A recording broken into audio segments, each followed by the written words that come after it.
அன்புடையீர் வணக்கம். இன்றைய உலக இதய நாள் கொண்டாட்டமாக எமது ஷேடோ கிளினிக்ஸ் மற்றும் diagnostic heart lung vascular foundation கோயம்புத்தூரிலிருந்து நான் உங்களுடன் டாக்டர் பிஆர் முருகேசன், நம்முடன் டாக்டர் அருண் கௌஷிக். வணக்கம் அருண் கௌஷிக். நேயர்களுக்கு நம்ம உங்கள் சார்பாகவும் என்னுடைய சார்பாகவும் உலக இதய தின நல்வாழ்த்துக்களுடன் உங்களை நான் சந்திக்கிறதுல மிக்க மகிழ்ச்சி. இப்போ ரீசெண்டாக நீங்கள் ஒரு 2 வாரம் வெளியில் பயணமாக போயிருந்தீங்க. பயணம்னா ஜஸ்ட்டு அது ஒரு சுற்றுலா இல்லை, இதயத்துக்காக கடல் கடந்து பயணிக்கிறதுங்கிறது ஒரு பெரிய ஃபீல்.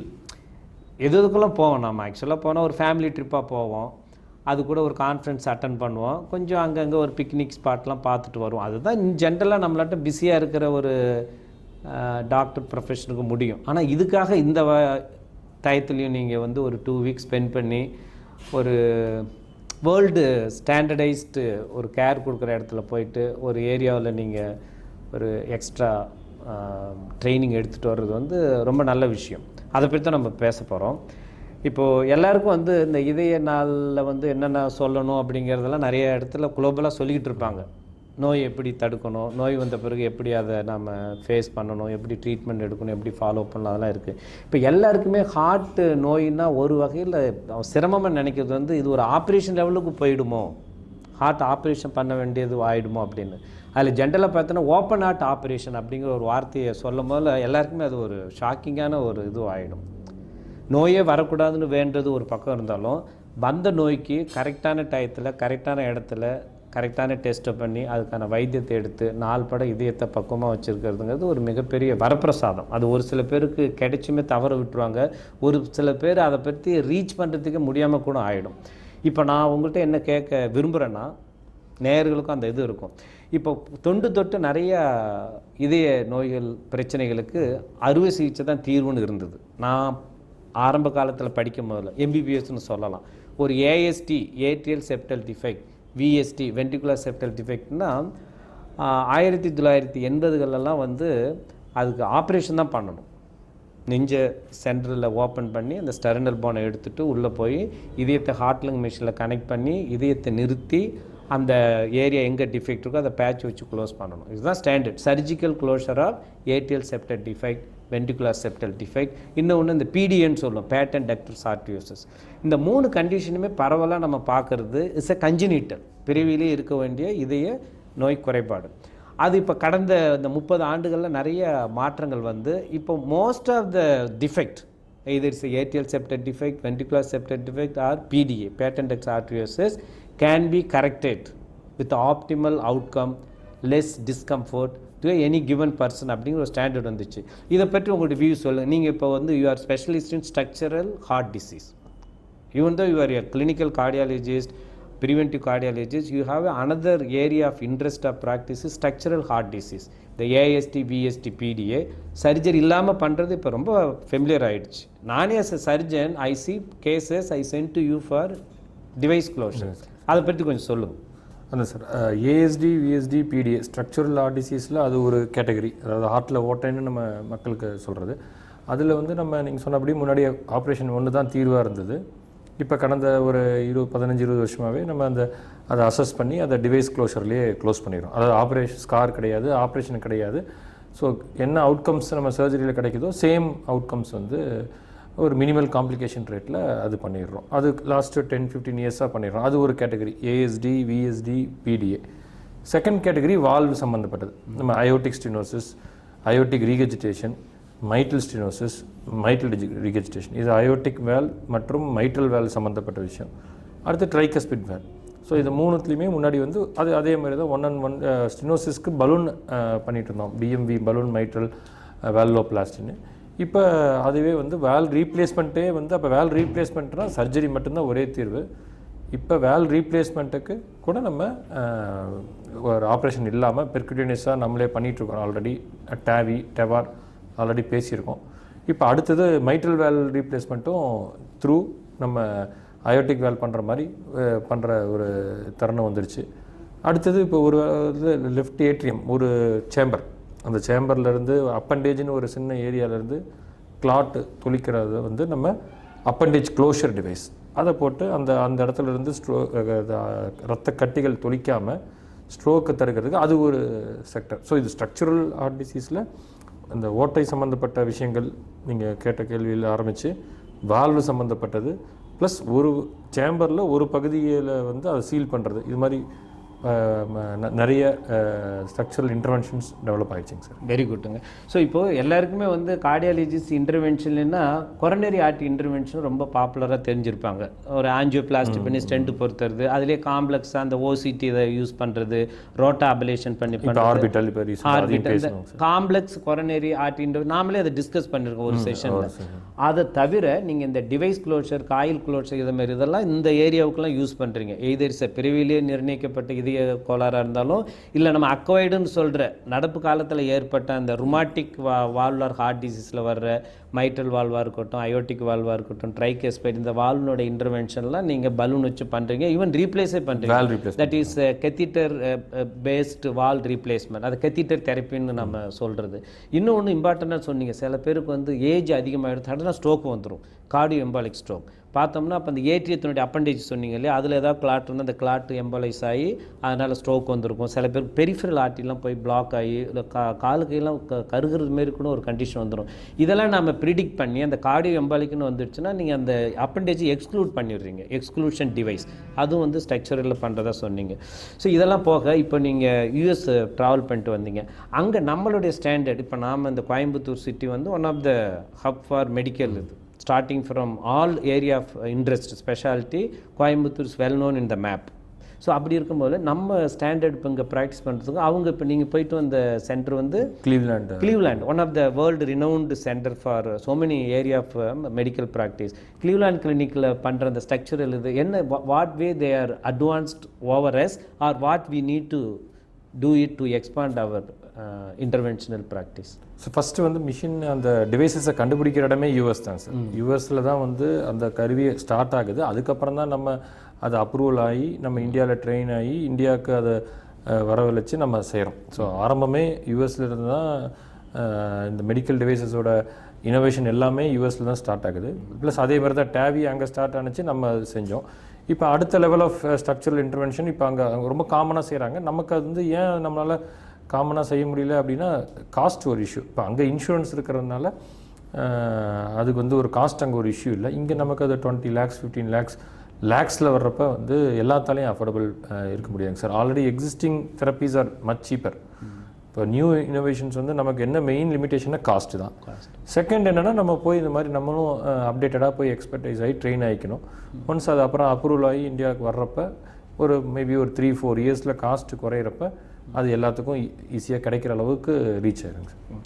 இப்போ அந்த காஸ்ட்டுங்கிறது ஞாபகம் வந்து நாம் இனிஷியலாக ஸ்டார்ட் வித் ஒரு ஃபியூ இயர்ஸ்க்கு முன்னாடி டேவி ட்ரான்ஸ் கெத்திட்டர் அயோட்டிக் வால் இம்ப்ளான்டேஷன் ஒரு 16 lakhs 20 lakhs, சில வால்னுடைய ப்ரிப்பரேஷன்லாம் 25 lakhs கூட ஆச்சு. இப்போ you are making it close to 11-12 lakhs, ஒரு கணிசமாக குறைச்சி நெக்ஸ்ட் இயர் சிங்கிள் டிஜிட்டே வந்துடும். இது இந்த காஸ்ட் கன்ஸ்ட்ரெயினுக்கு என்ன, suppose you want to reduce the cost, what you can do to reduce the cost? ஒன்று வந்து இந்த expenses at hospital, your cath lab, அந்த இது ஒன்று இருக்குது. இன்னொன்று இந்த main consumption of the money or the cost வந்து ஒரு 2/3 வந்து is going for the device. So how you can reduce the device cost or how you can make more affordable to common man? அப்போ நம்ம innovate பண்ணணும் sir. இப்போ இந்தியாவிலேருந்து innovation பண்ணினாங்கன்னா நமக்கு cost கண்டிப்பாக குறையும் சார். ஏன்னா ஃபாரின்லேருந்து அவங்க கண்டுபிடிச்ச வேல்ஸ் வந்து அவங்க ரிசர்ச்சும் பண்ணியிருப்பாங்க. அந்த ரிசர்ச்சுக்குரிய அந்த அமௌண்ட்டை வந்து 7 வருஷம் அந்த பேட்டன்சி முடிகிற வரைக்கும் தான் அவங்க அதை எடுப்பாங்க. அப்போ காஸ்ட்டு கூட தான் இருக்கும். மேபி ஒரு 8th year 9th yearல தான் அது எல்லாரும் மேனுஃபேக்சர் பண்ணுறப்ப காஸ்ட்டு குறையும். இப்போ நம்மளே இனோவேஷன் பண்ணணும். இப்போ எப்படி இந்த வேல் மாதிரி நம்ம டேவியில் நம்ம இந்தியன் வேல் ஒன்று இருக்குது, அந்த மாதிரி நம்ம இனோவேஷன் செஞ்சோம். மை வேல் அந்த மாதிரி இனோவேஷன் நம்ம இதில் அதிகமாக நம்ம கண்டுபிடிக்கிறது கம்மி. அப்படி இருக்கிற பட்சத்தில் காஸ்ட்டு குறையலாங்க சார். கரெக்ட். சரி, நீங்கள் சொன்னது தான். நம்ம இந்தியாவிலே அதை மேக் பண்ணோம்னா, மேக் இன் இந்தியா மிஷனில் அதை இது பண்ணோம்னா லாங் டேர்முக்கு you can use it everything in a very affordable price. You can offer to even the government scheme. இப்போ கவர்மெண்ட் ஸ்கீமில் ஒரு நம்ம ஆஃபர் பண்ணுற அளவுக்கு வந்துடுச்சுன்னா இட்ஸ் வெரி காஸ்ட் இப்போ நம்ம TTK Chitra valve is an example. Correct. See, that is one of the indigenous valve of our own. It's doing wonderful hemodynamic thing and saved millions of life. So that is our product is sustaining in the field. இப்போ நிறைய உங்கள் product நிறைய ஸ்டென்ட்லாம் இதானா கூட it's not sustaining, it's not continue to be in the practice. But TTK Chitra is almost 35+ years is in the field, and we ourselves use thousands of implantation of TTK Chitra. That is the Indian made mono leaflet mechanical valve. That's one of the area where we need to strengthen our interest to innovate more and do our own way of making it for cost effective application. So இதில் நம்ம ஒரு few பண்ணியிருக்கோம். இந்த cost effective beating heart device பண்ணியிருக்கு. Then we are in the work for biopoly valve where you can make it very cost effective with less need for blood thinner, especially இந்த oral anticoagulant. இந்த அசிட்ரோம்னு ஒரு drug use பண்ணால் அது இல்லாமல் நீங்கள் ஒரு மெக்கானிக்கல் வால்வை மெயின்டைன் பண்ணுற மாதிரி ஒரு ஸ்ட்ராட்டஜி வந்துச்சுன்னா that will be a very big boom for the valve or heart disease management. So இப்போ நீங்கள் சொன்னீங்க இந்த காஸ்ட் எஃபெக்ட்டுக்கு நாம் மேக் இன் இந்தியாவாக பண்ணணும், இதை எஃபெக்டிவ். இதுக்கு என்ன ஸ்ட்ராட்டஜி நீங்கள் அஸ் எ ஒரு சீனியர் லெவல் கன்சல்டன்ட் இதெல்லாம் பண்ணுனா மேக் இன் இந்தியாவை பெட்டராக பண்ண முடியும் அப்படின்னு? ஏன்னா இந்த வேர்ல்டு ஹார்ட் டேவில் ஏதாவது ஹார்ட்டுக்குன்னு நம்ம ஒரு சப்போர்ட் பண்ணோன்னா you should be a device or something very innovative, very kind of nationally made for a better cost effective therapy. அதுக்கு மேபி ரிசர்ச்க்கு நம்ம நிறைய செலவு செஞ்சு பண்ணணும் சார். நம்ம யூஸ்வலாக ரிசர்ச்க்கு நம்ம செலவு செய்கிறதில்ல. வீணா you are talking about the government of India, government or private even institution. ரிசர்ச்சுக்குன்னு நம்ம ஸ்பெண்ட் பண்ணுறதே கிடையாது. நம்ம வந்து ட்ரீட்மெண்ட்டுக்கு ஸ்பெண்ட் பண்ணுறோம், வந்த பிரச்சனைக்கு ஸ்பெண்ட் பண்ணுறோம். ஸோ அடுத்து வர அந்த பிரச்சனையை தவிர்க்கிறதுக்கு அடுத்து ஒரு ப்ராடக்ட்டை கண்டுபிடிக்கிற ரிசர்ச்சுக்கு நமக்கு அந்த ஸ்பெண்ட் பண்ணுற பழக்கமே கிடையாது நம்ம இந்தியாவில். Very few All India Institute of Medical Sciences இந்த மாதிரி வெரி ஃபியூ நம்ம பிஎஸ்சி இன்ஸ்டியூட் ஆஃப் மெடிக்கல் சயின்ஸ் நம்ம நிறைய ரிசர்ச் பண்றோம். we evolved some of the product into the clinical trial and all. That is not sufficient. நீங்க சொல்றது குளோபலா நிறைய பண்ணணும். Wherever there is a institute of medical science and technology, they should fuse together and produce some of the innovative ideas and sit and discuss with the engineers, then the medical personnel. They can come with a new product with cost effectiveness. So அந்த வகையில் பார்க்கும்போது ஒன்று the government of இந்தியாவுடைய scheme மற்ற இதெல்லாம் வந்து should favour more on research and development, R&Dயில் நிறையா இன்வெஸ்ட் பண்ணணும். செகண்ட் வந்து இதேமாரி ஒரு மேக் இன் இந்தியா மிஷன் வேணும்னா அதுக்கு நிறைய அவங்க லிவரேஜ் கொடுக்கணும், including the tax benefit, including the promotion of the thing, supporting the faculties, institution and young graduates. They should come up with lot of innovative ideas which should be supported by their training period itself. Probably some of the project thesis all should be directed towards innovation and getting new things to the utility value. So on the point irundadana probably we can make more affordable devices within our usage. நம்ம பாப்புலேஷனுக்கு அந்த மாதிரி affordable devices தான் will be more useful sir. Very ஏன்னா expensive வந்து only for the rich தான் போய் முடியும். நம்ம டிசீஸ் ப்ரிவென்ஷன் பெட்டர்னு சொன்னால் கூட ஒன்ஸ் டிசீஸ் ஆல்ரெடி எக்ஸிஸ்டிங்னா அதை கண்ட்ரோல் பண்ணுறதுக்கு we need to have a treatment modality with cost effective policy, otherwise it's very difficult. நீங்கள் என்ன ஃபீல் பண்ணுறீங்க இந்த இன்சூரன்ஸ் கம்பெனி? நீங்கள் இப்போ யூஎஸ் போயிட்டு வந்திருக்கீங்க, நீங்கள் சொன்னீங்க அங்கே வந்து cost is not a big concern, எதாக இருந்தாலும் அவங்க அஃபோர்ட் 23 லட்சம் 25 லட்சம்லாம் ஈஸியாக அவங்க அஃபோர்ட் பண்ணிடுறாங்கன்னு. அந்த அஃபோர்டபிலிட்டிக்கு ஒன் ஆஃப் த crux வந்து probably the insurance company and their support. They are not paying out of their pocket.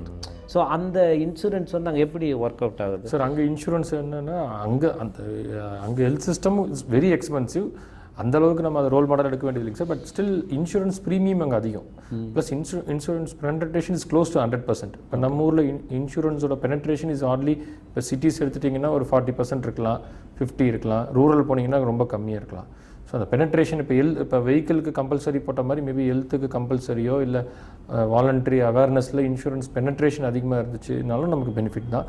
Penetration ஆனதுக்கப்புறம் நம்ம அதனோட சம் கேபிட்டல் கூட வந்ததுன்னா நம்ம இந்த மாதிரி எக்ஸ்பென்சிவ் டிவைசஸ்க்கு கொஞ்சம் பேக்கப்பாக இருக்கும் சார். ஓகே, இப்போது கார்டியக் சர்ஜரி எடுத்திங்கன்னா we advance to the next level, minimal ஆக்சஸ்லேருந்து ரொபாட்டிக் சர்ஜரி வரைக்கும் போயிட்டோம். உங்களுடைய ஏரியா ஆஃப் இன்ட்ரெஸ்ட் இந்த எலக்ட்ரோஃபிசியாலஜி ஏரியாவில் நிறைய அட்வான்ஸ் ஆகிருக்கு நான் பார்த்த வரைக்குமே. பேஸ் மேக்கர் அப்போல்லாம் வைப்போம், செஸ்ட்டில் பாக்கெட் வச்சு ஒயர் எடுத்துகிட்டு போய் ரைட் வென்ட்ரிக்கல்லையும் ரைட்டு ஏட்ரியத்திலாம் வச்சு டியூவல் சேம்பர் பேசலாம். இப்போ ரீசன்ட் பாஸ்ட் வந்து without cable without pulse generator leadless pacemaker அந்த கரெக்ட், அது என்ன சொன்னீங்க? Leadless pacemaker. Leadless pace, அதை பற்றி கொஞ்சம் சொல்லுங்கள். ஏன்னா இதெல்லாம் தான் அட்வான்ஸ்மெண்ட். இன்னைய டேல இதை தெரிஞ்சுக்கிட்டாங்கன்னா it's will be a great option. Sir leadless pacemaker முன்னாடி ஏற்கனவே வச்ச பேஸ் மேக்கர் வந்து பார்த்தீங்கன்னா நம்மளோட தசைக்குள்ளே தோலுக்குள்ளே செஸ்ட்டில் அந்த டிவைஸை வச்சு அதுலேருந்து லீடு வந்து வெயின் மூலமாக போய் ஹார்ட்டில் இம்ப்ளான்ட் பண்ணுவோம்.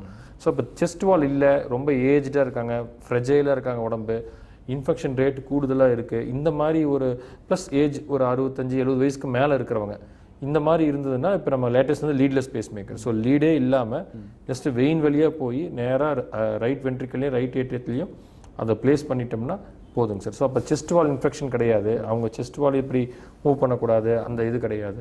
So procedure become simpler. இப்போ அதோட பேட்டரி லைஃபும் முன்னாடி 5 இயர்ஸ் இருந்து இப்போ 15 இயர்ஸ் கொண்டு வந்துட்டாங்க. 15 இயர்ஸ் வெரி குட். 19 இயர்ஸே வந்துச்சுங்க சார் இப்போ நியூவர் டிவைசஸ். ஸோ அது கண்டிப்பாக எஸ்டாப்ளிஷ் ஆயிருங்க சார் அது.